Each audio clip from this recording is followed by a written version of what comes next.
Breaking news! Nous sommes tous nés d'un homme et d'une femme et donc nous sommes tous un peu hommes et femmes. Et je crois que la guerre permanente qui existe dans nos sociétés de est-ce que ça existe? Est-ce qu'il faudrait brûler les transgenres? Est-ce qu'il faudrait brûler les homos?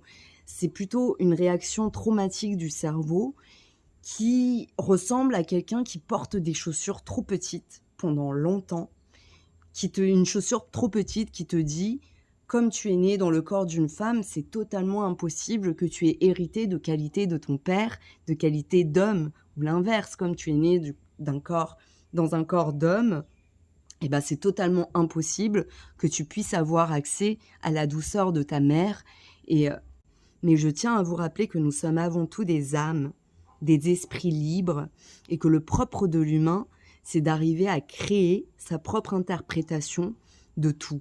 D'ailleurs, il n'y a pas une seule personne à qui je peux demander qu'est-ce que vraiment un homme et une femme, hormis les qualités physiques, qui arrivent à vraiment dire qu'est-ce que c'est. Alors on peut dire une femme c'est doux, mais on a vu des femmes qui aident leur mari à violer des enfants.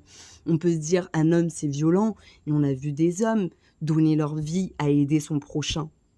Donc la vraie question, quand ça vous gêne de vous dire que peut-être que malgré votre sexe visible, eh ben vous avez des qualités de l'autre sexe, la vraie question, c'est pourquoi est-ce que ça nous fait vraiment peur? Et la réponse, elle se trouve dans l'amour conditionnel de nos parents et de notre communauté. Pour la plupart d'entre nous, si jamais on ose affirmer de telles vérités, comme quoi on est tous un peu hommes et femmes, et ben on se fait rejeter par sa famille. C'est le cas pour moi.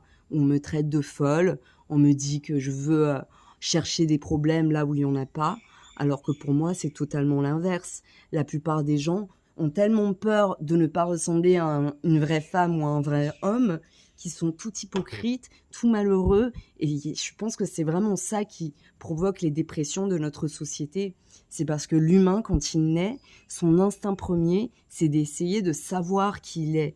Mais si la société te limite ton droit à cette question en te disant que si jamais tu t'identifies à ton géniteur pour être une femme ou à ta génitrice pour être un homme, et ben t'es une sous-personne, et ben on peut jamais avancer. Et je vous invite vraiment à vous libérer de ce truc-là et d'essayer de nous voir plutôt comme des qualités humaines. On peut être gentil, on peut être courageux et ça n'a rien à voir avec notre sexe.